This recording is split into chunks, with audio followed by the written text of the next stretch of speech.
Hello friends, তোমাদের YouTube channel TVM academy অনলাইনে তোমাদের সকলকে স্বাগত। আজকের এই ভিডিও আমরা আলোচনা করব কিছু ইম্পর্টেন্ট জিকে প্রশ্ন নিয়ে, যে প্রশ্নগুলো অত্যন্ত গুরুত্বপূর্ণ যে কোনো সরকারি চাকরির পরীক্ষার জন্য। তোমরা যারা আইসিডিএস পরীক্ষার জন্য প্রিপারেশান নিচ্ছ বা আইসিডিএস পরীক্ষা তোমরা বসতে চলেছো, তাদেরকে বলবো অবশ্যই তোমরা ভিডিওটিকে শেষ পর্যন্ত দেখো, স্কিপ করবে না। আর যদি ভিডিওটি ভালো লাগে তাহলে অবশ্যই লাইক করবে এবং কমেন্ট করে জানাবে। তো দেখে নাও প্রশ্নগুলি কী রয়েছে। প্রথম প্রশ্নটি কী রয়েছে, লোকটাক হ্রদ কোন রাজ্যে অবস্থিত? অপশানে কী রয়েছে, হিমাচল প্রদেশ, মণিপুর, অরুণাচল প্রদেশ, জম্মু কাশ্মীর। সঠিক অ্যান্সার কী হবে, মণিপুর। অর্থাৎ লোকটাক হ্রদ কোন রাজ্যে অবস্থিত? মণিপুরে অবস্থিত। তারপরে প্রশ্নে কী রয়েছে, গন্ডোয়ানা স্তর কিসের জন্য বিখ্যাত? অপশানে কী রয়েছে, বক্সাইট, পেট্রোলিয়াম, কয়লা, লৌহ। এর সঠিক অ্যান্সার হবে কয়লা। গন্ডোয়ানা স্তর কয়লার জন্য বিখ্যাত। তারপরের প্রশ্ন দেখো, ভিটামিন সি কী নামে পরিচিত? এই প্রশ্নটা তো তোমরা বেশ কয়েকবার দেখেছো। অপশানে কী রয়েছে, amino acid, ascorbic acid, acetic acid, azelaic acid. সঠিক অ্যান্সার হবে অ্যাসকর্বিক অ্যাসিড। ভিটামিন সি এর রাসায়নিক নাম বা আর কি নামে পরিচিত? অ্যাসকর্বিক অ্যাসিড নামে পরিচিত। কোন খাদ্যে ভিটামিন সি পাওয়া যায়? বিশেষ করে টক জাতীয় খাদ্যে। টক জাতীয় খাদ্যে ভিটামিন সি পাওয়া যায়। তার মধ্যে অনেক সময় পরীক্ষার অপশানে থাকে কাঁচা লঙ্কা, কাঁচা লঙ্কাতেও কিন্তু ভিটামিন সি পাওয়া যায়। ঠিক আছে, তারপরে প্রশ্নটা দেখো, ভারতে প্রথম চটকল স্থাপিত হয় কোন সালে? চটকল অর্থাৎ পাটকল কোথায় স্থাপিত হয়েছিল? অপশানে রয়েছে 1920, 1850, 1800 আর 1755। ভারতে প্রথম চটকল স্থাপিত হয়েছিল কবে? 1855 সালে, বা পাটকল স্থাপিত হয়েছিল 1855 সালে। এখানে তোমাদের অপশান একটাও দেওয়া নেই, অপশান ভুল রয়েছে। সঠিক অ্যান্সার হবে 1855। এই পাটকলটির নাম কি ছিল? অকল্যান্ড মিল। কি বললাম? অকল্যান্ড মিল। কেন অকল্যান্ড মিল নাম হয়েছিল? না, একজন ব্রিটিশ এই মিলটি বানিয়েছিলেন। যিনি বানিয়েছিলেন, যে ব্যবসায়ী, ব্রিটিশ ব্যবসায়ী বানিয়েছিলেন, তার নাম ছিল জর্জ অকল্যান্ড। এই জর্জ অকল্যান্ডের নাম অনুসারেই এই মিলটির নাম হয়েছিল অকল্যান্ড মিল। ঠিক আছে, তো এই অকল্যান্ড মিল কবে স্থাপিত হয়েছিল? 1855 সালে। এটাই হচ্ছে ভারতবর্ষের প্রথম চটকল। তারপরে প্রশ্নটি দেখো, কার প্রতিবেদনে যুক্তরাষ্ট্রের ধারণা প্রথম প্রস্তাবিত করা হয়? অর্থাৎ নিচের কোন ব্যক্তি যুক্তরাষ্ট্রের ধারণা দিয়েছিলেন? অপশানে কি রয়েছে, শরৎ বসু, শ্যামাপ্রসাদ মুখার্জি, মতিলাল নেহেরু, চক্রবর্তী রাজা গোপালাচারী। সঠিক অ্যান্সার হবে মতিলাল নেহেরু। মতিলাল নেহেরু প্রথম তার প্রতিবেদনে যুক্তরাষ্ট্রের ধারণা দিয়েছিলেন। তারপরে প্রশ্নে কি রয়েছে, কোন নদী কাশ্মীর উপত্যকা দিয়ে প্রবাহিত হয়?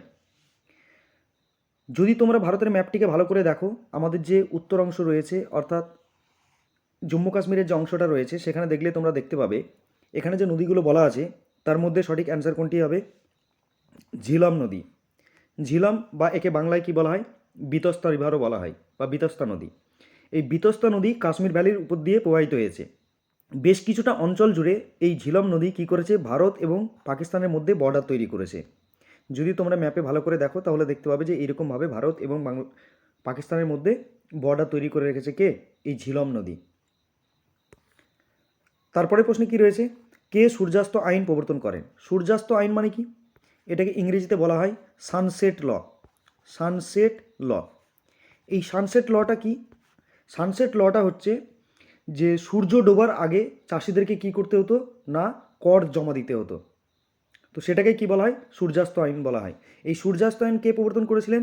অপশানে কি রয়েছে দেখো, Warren Hastings, Lord Cornwallis, Lord Bentinck, Lord Canning. সঠিক অ্যান্সার হবে লর্ড কর্নওয়ালিস।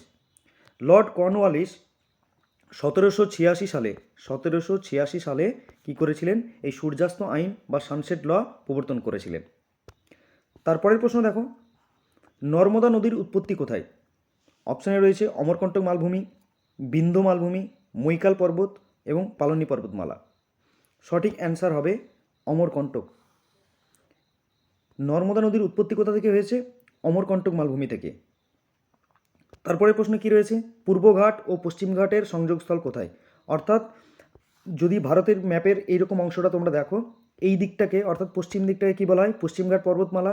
আর পূর্ব দিকটাকে কী বলা হয়? পূর্বঘাট পর্বতমালা। তো এই পূর্বঘাট পর্বতমালা এবং পশ্চিমঘাট পর্বতমালা এই দুটো পর্বতশ্রেণী এসে এইরকম একটা জায়গায় মিলিত হয়েছে। এই মিলনস্থলটার নাম কি? অপশানে কি রয়েছে? পালনি পর্বত, নীলগিরি পর্বত, পালঘাট গ্যাপ, আনলামালাই পর্বত। সঠিক অ্যান্সার হবে নীলগিরি পর্বত। অর্থাৎ যেখানে পূর্বঘাট এবং পশ্চিমঘাট পর্বতমালা এসে মিলিত হয়েছে সেই অংশটার নাম কি? নীলগিরি পর্বত। তারপরে প্রশ্ন দেখো, উত্তরবঙ্গের পূর্বতম নদী কোনটি? যদি তোমরা পশ্চিমবঙ্গের ম্যাপটিকে ভালো করে দেখো তাহলে দেখতে পাবে যে পূর্ব দিকে অর্থাৎ সবচেয়ে পূর্বে কে রয়েছে? রায়ডাক নদী। তারপরে রয়েছে কে? তোরসা। তারপরে রয়েছে জলঢাকা। তারপরে রয়েছে তিস্তা। আর একদম পশ্চিম দিকে কে রয়েছে? মহানদী। তাহলে পূর্ব দিকে অবস্থিত কে? রায়ডাক। রায়ডাক হবে সঠিক অ্যান্সার। পরের প্রশ্নে কি রয়েছে? সবুজ বিপ্লব প্রথম কোথায় হয়েছিল? অপশানে রয়েছে দেখো পাঞ্জাব, হরিয়ানা, বিহার, পশ্চিমবঙ্গ, অন্ধ্রপ্রদেশ ও তামিলনাড়ু, গুজরাট ও মহারাষ্ট্র। সঠিক অ্যান্সার কী হবে? পাঞ্জাব ও হরিয়ানা। ইভেন সবুজ বিপ্লবের সব থেকে বেশি সুফল কারা পেয়েছিল? এই পাঞ্জাব এবং হরিয়ানার চাষিরাই পেয়েছিল। তারপরে দেখো ভারতের রাষ্ট্র ব্যবস্থা হলো, অপশানে কী কী রয়েছে? গণতান্ত্রিক, সামরিক, একনায়কতান্ত্রিক, উপরের কোনোটিই নয়। অ্যাকচুয়ালি ভারতের যে রাষ্ট্র ব্যবস্থা সেটাকে আমরা কি বলি? গণতান্ত্রিক। একনায়কতন্ত্রী নয়, আমাদের দেশ কি? গণতান্ত্রিক। তারপরের প্রশ্নে কি রয়েছে? ভারত চীন যুদ্ধ হয়েছিল কোন সালে? তো ভারত চীনের মধ্যে যুদ্ধ কবে হয়েছিল? অপশানে রয়েছে 1952, 1971, 1962, 2001। সঠিক অ্যান্সার কী হবে? 1962। 1962 সালে ভারত এবং চীনের মধ্যে যুদ্ধ হয়েছিল। এটাকে কি বলা হয়? ইন্দো চাইনা ওয়ার। ইন্দো চাইনা ওয়ার হয়েছিল 1962 সালে। তারপরের প্রশ্ন দেখো, ভারতের সর্বশেষ জনগণনা হয়েছিল। অপশানে কী কী রয়েছে? 2011, 2005, 1991, 2001। এখানে তোমাদের একটা পয়েন্ট বলে রাখি, প্রতি 10 বছর অন্তর অন্তর কী হয়? জনগণনা হয়ে থাকে। কত বছর অন্তর অন্তর জনগণনা হয়? প্রতি 10 বছর অন্তর অন্তর। তো শেষ যে জনগণনা হয়েছিল সেটা কবে হয়েছিল?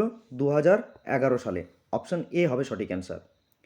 তারপরে আমাদের 2021 সালে জনগণনা হওয়ার কথা ছিল, কিন্তু মহামারীর কারণে জনগণনা হয়নি। তো এখনও পর্যন্ত শেষ জনগণনা কোনটা? 2011 সালের জনগণনা। তারপরে প্রশ্নটি দেখো, পৃথিবীর দীর্ঘতম রেলওয়ে প্ল্যাটফর্ম, রেলওয়ে স্টেশন বলেনি কিন্তু রেলওয়ে প্ল্যাটফর্মের কথা বলেছে। অপশানে কি রয়েছে? খড়গপুর, বিশাখাপত্তনম, হুব্বালি, সেকেন্দ্রাবাদ। সঠিক অ্যান্সার কী হবে? হুব্বালি। হুব্বালি জংশন রেলওয়ে হচ্ছে পৃথিবীর দীর্ঘতম রেলওয়ে প্ল্যাটফর্ম। এটা কোন রাজ্যে রয়েছে? এটা রয়েছে কর্ণাটকে। এটা কোথায় রয়েছে? কর্ণাটক। মনে থাকবে। তারপরে প্রশ্নটা দেখো, তারপরে প্রশ্নে কী রয়েছে? ভারতের শেষ গভর্নর জেনারেল কে ছিলেন? অপশানে কী রয়েছে? Lord Mountbatten, Lord Canning, Abul Kalam Azad, Chakravarti Raja Gopalachari. তো সঠিক অ্যান্সার কী হবে? চক্রবর্তী রাজা গোপালাচারিয়া। তিনি ছিলেন ভারতবর্ষের শেষ গভর্নর জেনারেল। তারপরের প্রশ্ন কী রয়েছে? ভারতের সংবিধানের শীর্ষ ব্যাখ্যাকার কে? অপশানে রয়েছে কেন্দ্রীয় মন্ত্রিসভা, রাষ্ট্রপতি, সংসদ, সুপ্রিম কোর্ট। ভারতের সংবিধানের শীর্ষ ব্যাখ্যাকার হচ্ছে ভারতের সুপ্রিম কোর্ট বা অ্যাপেক্স কোর্ট অফ ইন্ডিয়া। তারপরের প্রশ্নে কী রয়েছে? ভারতের কোন রাজ্যে ব্যাঘ্র প্রকল্প আছে যেটা বিশ্ব ঐতিহ্য স্থান, অর্থাৎ কী পেয়েছে? না ইউনেস্কো থ্রু ওয়ার্ল্ড হেরিটেজ সাইটের আখ্যা পেয়েছে। অপশানে রয়েছে রাজস্থান, আসাম, মধ্যপ্রদেশ আর পশ্চিমবঙ্গ। দেখো আমরা জানি যে পশ্চিমবঙ্গের যে সুন্দরবন সেটা কি পেয়েছে? ওয়ার্ল্ড হেরিটেজ সাইটের আখ্যা পেয়েছে। আর সুন্দরবন কিসের জন্য বিখ্যাত? সুন্দরবন রয়্যাল বেঙ্গল টাইগারের জন্য বিখ্যাত। রয়্যাল বেঙ্গল টাইগারের জন্য বিখ্যাত। তাহলে সঠিক অ্যান্সার কী হবে? পশ্চিমবঙ্গ। তারপরে প্রশ্ন দেখো, 1942 কোথায় স্বরাজ পঞ্চায়েত তৈরি হয়? অর্থাৎ 1942 সালে কোন স্থানে স্বরাজ পঞ্চায়েত গঠিত হয়েছিল? অপশানে রয়েছে তমলুক, কাঁথি, কটক, পুরী। সঠিক অ্যান্সার হবে তমলুক। তমলুক কোথায়? না তমলুক হচ্ছে মেদিনীপুরে। তারপরে প্রশ্ন অর্থাৎ শেষ প্রশ্নটি কী রয়েছে? দাস বংশের প্রতিষ্ঠাতাকে? অপশানে রয়েছে বলবন, কুতুবুদ্দিন আইবক, ইলতুৎমিশ, নাসিরুদ্দিন। সঠিক অ্যান্সার হবে কুতুবুদ্দিন আইবক। এই কুতুবুদ্দিন আইবক কে ছিলেন? না দাস বংশের প্রতিষ্ঠাতা ছিলেন। তো আজকের ভিডিওটি এই পর্যন্তই। যদি ভিডিওটি ভালো লাগে তাহলে অবশ্যই বন্ধুদের সাথে শেয়ার করবে। আমার চ্যানেলে নতুন হও তাহলে অবশ্যই চ্যানেলটিকে সাবস্ক্রাইব করে রাখবে। Thank you.